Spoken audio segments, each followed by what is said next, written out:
Ridley Scott's got a brand new film that's out this weekend called The Last Duel with Matt Damon, Adam Driver, Ben Affleck, and the great Jodie Comer. This is a rough one, ladies and gentlemen. I'm going to jump into a spoiler review for this one right after this.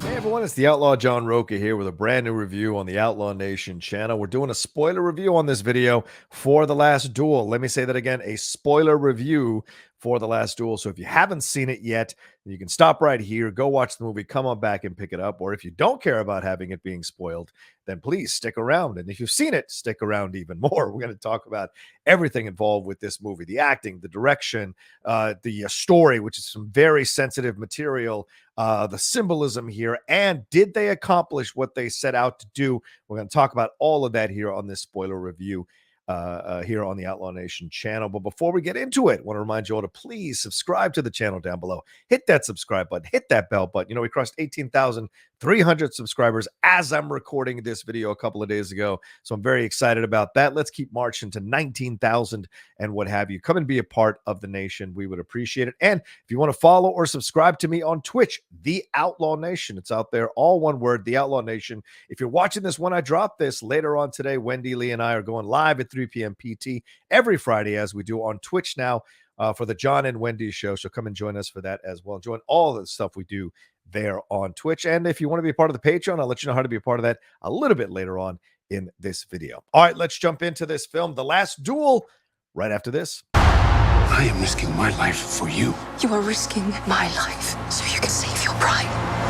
This film is based on a book that came out in 2015 of the same name by Eric Yeager. Matt Damon kind of read the book, got an idea to make a movie of this, reached out to Ridley Scott, enlisted him, then reached out to Ben Affleck and enlisted him to co-write the screenplay. But they all realized, hey, we're three straight white guys. Maybe we should get a woman on board here to kind of give her point of view, give her thought if we're going to deal with this true story about this rape back in 14th century France. And they reached out to Nicole Holofcener. She agreed to come on as a co-screenwriter on this. And Nicole Holofcener has written or directed films like Walking and Talking, Can You Ever Forgive Me, and Enough Said. So having her on is an essential voice here in this Me Too era. And honestly, this should have been with every piece of material, TV or film, that dealt with sexual assault or sexual harassment or something as gruesome as rape as we see in this movie. There should have been a woman in the writer's room to give that perspective. And I think the film does profit from that, and I'll get to that in just a second. All right, so the basic plot of this movie is Matt Damon plays Jean de Carrouges, who is this nobleman who goes off to fight battles on multiple occasions in order to pay his bills, pay his taxes, keep his status as a lord, maintain his land. So he is constantly going on these campaigns to kind of prove himself, and he's getting some reputation as a very fierce warrior. Doesn't always win the battles, but he always acquits himself well as a warrior. Tactically, maybe not so much, but abilities-wise, yes. Well, he becomes friends with this young squire named Jacques Le Gris. That's who Adam Driver is playing. And they go on multiple campaigns together. Well, eventually, during a period of peace, Jacques Le Gris, who is a social climber, Adam Driver, interesting role for him to play, a social climber, he gloms onto and curries the favor of Count Pierre of Alençon, that's who Ben Affleck is playing, and starts to move up the social strata, takes over going after the taxes, takes over making sure the lords are offering proper fealty to Count Pierre of Alençon. Well, in the meantime, Jean de Carrouges meets Marguerite, who is the daughter of a French nobleman. And after a brief courtship, they are married, which works out for the French nobleman and Jean de Carrouges, because Jean de Carrouges gets more land and more money and a huge dowry. And the nobleman, who had twice taken sides against the king, is a French king, is now kind of back in the favor of the French court overall. And Marguerite and Jean de Carrouges move into their place, move into his home and his castle and his lands. And later on in the film, there's battles, verbal battles, and just kind of jealousy going on between Jean de Carrouges and Le Gris here, and that Jacques Le Gris rather, and that leads to some bad will, some ill will. Some things are taken from Jean de Carrouges, like this part of the dowry, this huge expensive land. Count Pierre, Ben Affleck's here, just kind of gives it to Le Gris, and this causes problems. And so basically, it's kind of set up as this kind of jealous thing between Jean de Carrouges and Le Gris, this kind of competition between them as men. Well, unfortunately, Marguerite is caught in between this competition. After a year of kind of verbal and emotional battles between them, that's Le Gris and de Carrouges, Marguerite kind of encourages Jean de Carrouges to go to this birthday party so they can make amends and everything is cool and everything's fine. Well, when they get there, Jean de Carrouges offers up Marguerite to kiss Le Gris as kind of a way of showing everybody, the axes are buried, the hatches are buried, we're fine. But that is what kind of sets in motion what leads to this horrible event, which is Jacques Le Gris raping Marguerite while Jean de Carrouges is on another one of his campaigns and fighting. So at his own house, he kind of tricks his way in and absolutely rapes her. And then she tells Jean de Carrouges. He initially doesn't believe her, gets angry, and then eventually takes her aside, sues the king for justice, and goes through the parliament. There's an investigation. Both sides say that they're right, and this leads to Jean de Carrouges asking for a duel. And the way the duel is set up is that whoever wins the duel, God has chosen to be the one that is telling the truth. That's the mindset. And by the way, this isn't even about the fact that Marguerite was raped. It's more a matter of Marguerite at the time, how women are seen in the society at the time as property of their men. And so when Le Gris is accused of raping Marguerite, basically the accusation is he violated his property, which is horrible. But that's the premise with which Jean de Carrouges uses to go after Le Gris. And they end up in this final duel, which is brutal and gnarly and gory and nasty, and everything you expect a last duel to be. And by the way, that's why this is called The Last Duel, the film itself, because this is the actual last state-sanctioned duel in France. So that's why it's called that. So that's basically the plot.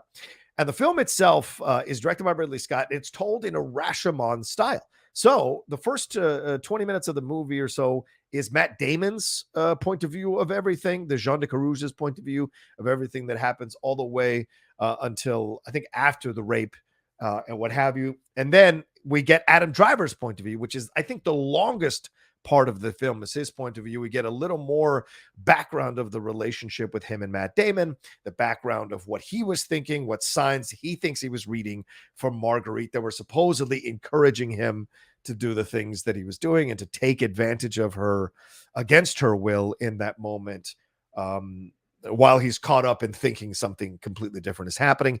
And then we get Marguerite's point of view. And Marguerite's point of view is one of the best parts of the movie, to understand how a woman is seeing these things. You know, we rarely get that in these movies, to get a woman's point of view on a rape, on a sexual assault, on being in between two men whose egos and dick swinging is causing problems between them because of the jealousy and ego that gets involved with men.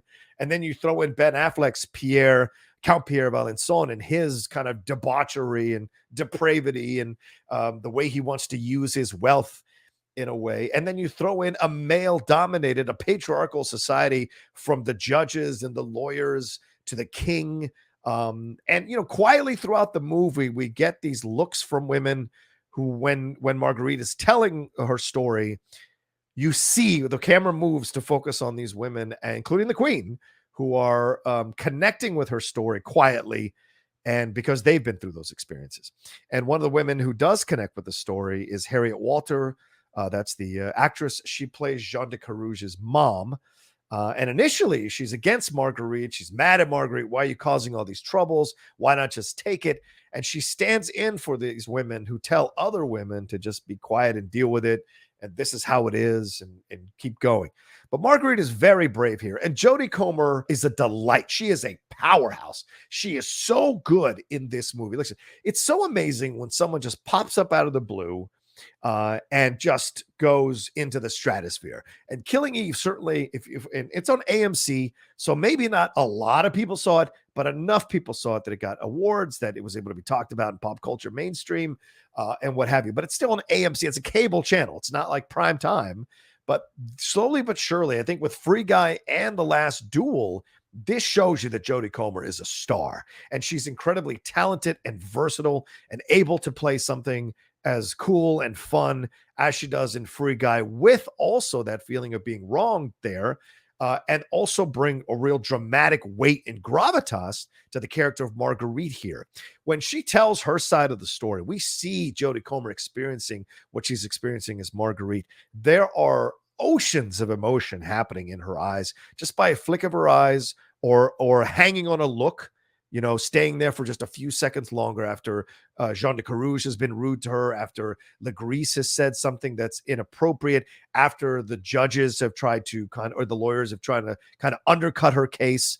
All of that, you see this steel, this resolve as she's kind of navigating this. Remember, this is a young woman too, but she has this like spine of hers that I think is fantastic to see. She is absolutely the standout of the movie in terms of performances, for sure.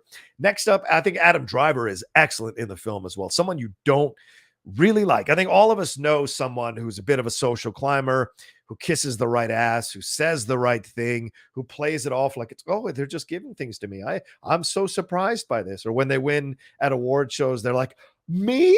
We know that kind of person. But then when you kind of attack their status or their ego, what they've achieved, they get upset. They get super upset. We all know someone like this. So Adam plays it really well. He is smarmy, slick, uncomfortably charming, and then brutal in taking Marguerite when he takes her against her will and reads the signs. I mean, that whole rape scene from his point of view and her point of view is brutal and difficult to watch. So if you're a person who has trouble watching rape scenes, all I can tell you is this film is going to test your patience or your ability to watch it. One of my female friend critics said she almost walked out during the second telling of the rape, because they show the rape from beginning to end. Now, do they show? It's not graphic in terms of showing that, but it is very clear what is happening, and they show her emotions and what she's experiencing and what he is experiencing and saying and doing as well. And it's pretty brutal.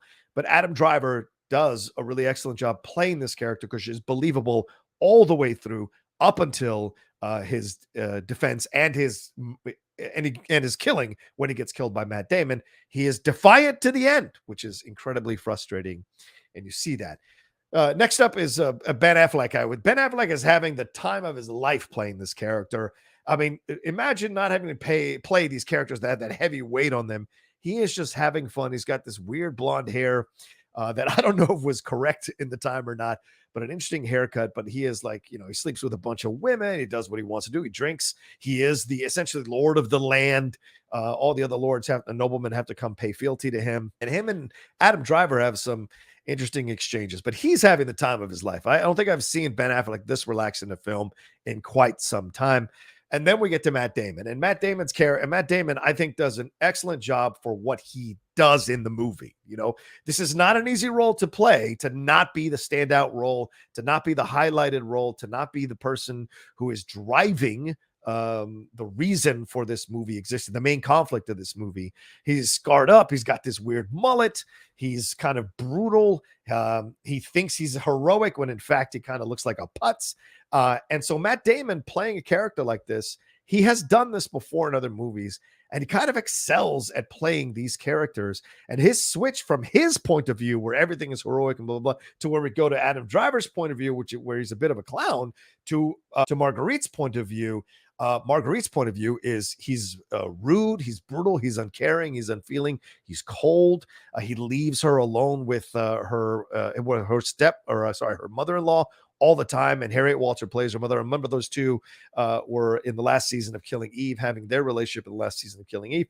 But she is, very cold to her and mean to her as well. So he is not good to Marguerite. There's a scene before the duel, after they've gone to the court to sue for the justice, that he is like so upset at her for how she's presenting the situation. And he says, "I'm risking my life." And she goes, "You're not risking, you're risking my life. Because if you lose, they're gonna burn me at the stake. So don't come out here with your noble crap at all." Overall, the direction, and so it's good acting all throughout. I mean, it definitely keeps your attention to watch these characters and these actors doing the things they're doing with these characters. Now, as far as the overall direction of the movie, I think Ridley Scott does an excellent job. His period pieces are rarely off. I mean, Gods of Egypt is something else, but like or was it Gods and Kings, whatever it is, Exodus. Let's just say Exodus. This is just something else. But this movie, I think he's excellent in this movie in terms of direction. He knows where to put the camera. He knows how long to linger into the scene. I love the way he shows the brutality of what this time was like. We like to, we like to read the stories of the legends and all this stuff, but this time was a rough time. And certainly he does a great job of showing you that throughout the movie. And, kind of when he goes into the court sequences here, this kind of like barely lit with candle yellowish glow makes it really kind of uncomfortable and unsavory to be in the room. And then we get to the battle and it's mud and brutal stuff there, blood and the sounds, everything. He does so well with the camera in showcasing that. And I love how he directs this film, and he paces it out correctly as well. And now let's move into the overall story. Does it work? Well, I think looking at it, I think for most people, it will work. This idea that, okay, let's see it from a woman's point of view. This is a rarity in these kinds of films. Does it teach you something? Does it show you something? Does it change your mind in terms of like how you see these things? Seeing a woman's experience, I think if you have any semblance of understanding or vulnerability or an open heart, you will be just kind of floored by what you see during that sequence in the movie. The problem, I think, with telling her point of view of it is that we should have spent way more time getting to know Marguerite. We get to know Jean de Carrouges. We get to know Jacques Le Gris, but we don't get to really know Marguerite other than a woman that's being passed from father to husband and then taken by another man and then fighting for her name and fighting for her truth there in the movie. But I think the movie does a bit of disservice by not diving into her backstory a bit more. Where does she get this deal? What did she experience as a child? What did she go through that gave her this kind of strength, or that built up this kind of strength within her? What was her experiences like with her father or with other people in her family? This is what I think the film, although bringing in a woman to write those sequences. I'm sure Nicole wrote on other things and what have you throughout the movie, but certainly focused on this story. That's why you bring a woman in to tell Marguerite's point of view. I'm just surprised that they didn't spend more time. So in a way, how can I say this? They're kind of shuttering Marguerite's agency in the movie, or not fully letting her have full agency in the movie, even though the movie is supposed to be about how a patriarchal society can keep women down, can try to silence them, uses them as property and discards them when they see fit.